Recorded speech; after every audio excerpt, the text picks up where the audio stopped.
degmada Horufadhi waxaa maanta dib ugu soo laabtay ergooyinkii Nabadayta ee hogaaminayay Garaad Jaamac Garaad Cali Garaad Jaamac isla markaana maalmahan ku sugnaa magaalooyinka Ceegaag iyo Horufadhi una kala dab qaaday labada beelood walalaha sidii nabad buuxda u dhaxdhigi lahaayeen ergadan waxaa maanta degmada Horufadhi casmad bilowdan ugu sameeyay Suldaan Siciid Cismaan Cali iyo cuqaal iyo wax ka soo jeeda beesha Khalid Habarwa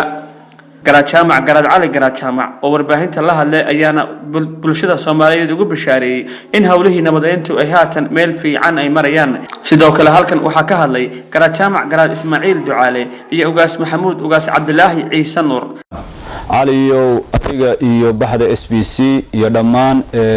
shacabweynaha ku xiran halkan inaga daawan doona ama inaga maqli doona waa salaamayna salaamu alaykum marka xigta waxaanu joognaa Horufadhi wali waxaanu ku guda jiraa oo meel wacan oo maraya dadaaladii Nabadayta saaka xalay waxaanu u hoyanay Ceegaag iyo habeenadii ka horeeyayba saakaanu Horufadhi nimid laba arrimood waa u nimido casumad beesha Khalid Habarwa suldaanka iyo cuqaashiisu ay Ergadii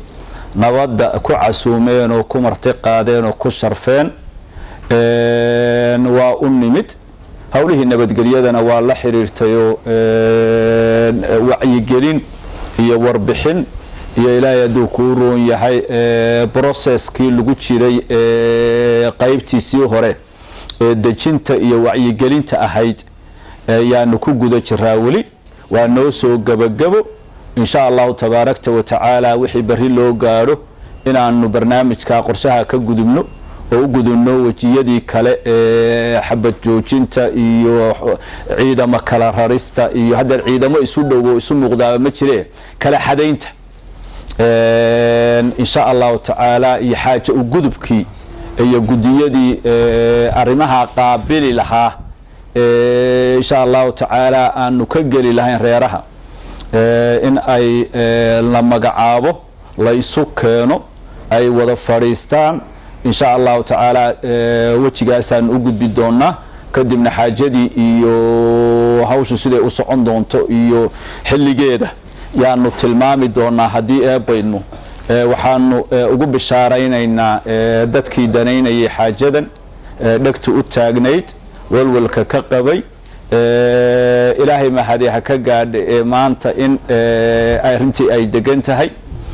walaalihii dhibku dhaxmaray noo qabsoomeen ku fadhiyaan insha Allah taala wixii dhaxmarayna sidii loo dhameyn lahaa aanu u joogno ilaahayna aanu tala saaranayno kana baryayno inta harsan inuu si hagaagsan oo aan soo noqosho lahayn noogu dhameeyo rahmaan rahiim marka hore cali waa salaamayna TV SBC marka xigta Ceegaag baan waxaanu joognaa magaalada Horufadhi garaadku sidoo uu sheegay nabadgelyada meel fiican bay maraysaa xaajadana 48 saacadood soo socda hadii alla idmo waxa la guduli doonaa fayskii labaad dadka waxaan u sheegaynaa gudaha dibadba deegaamada ka soo jeeda ama ummadda islaamka ah ama in Allah intii danaynaysa colaadan in nabadgelyo ku dhamaato in xawshu ay meel fiican marayso erga ballaaran oo salaadiin iyo cuqaal iyo guurti iyo culimo isugu jira ayaa gacanta ku haya shalay waxaanu joognay gooljono oo Garaad Saleebaan Buraale oo qadan ugu sameeyay maantana waxaanu joognaa magaalada Horufadhi oo Suldaan Siciid isna waxa weeye manuu marti sooray muhiimadu waxa weeye xaajadana waa lagu jira oo Ceegaag ba center noo ah nabadgelyadii si fiican oo wanaagsan ayaan gacanta ugu haynaa wax dhibaato oo hadeer taagan ma jiraan sidaan idin sheegana waqtiyada soo socda jawigii labaad iyo fayskii labaad baa loo gudbayaa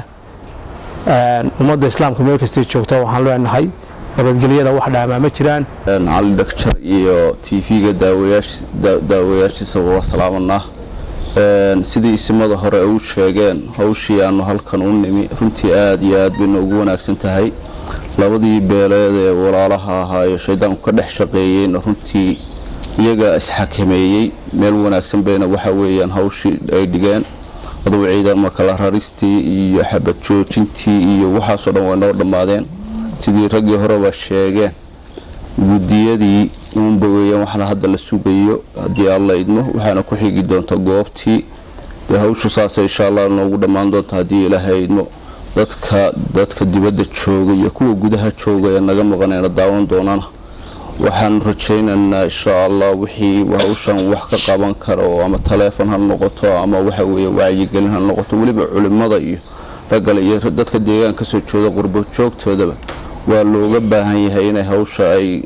taleefon ay kaga qayb qaataan iyo wixii sidii kale ay kaga qayb qaadan karaan cali xuseen iscaaro dhagjar wararka raadiyaha telefishinka SBC magaalada Buuhoodle ee xarunta gobolka Cayn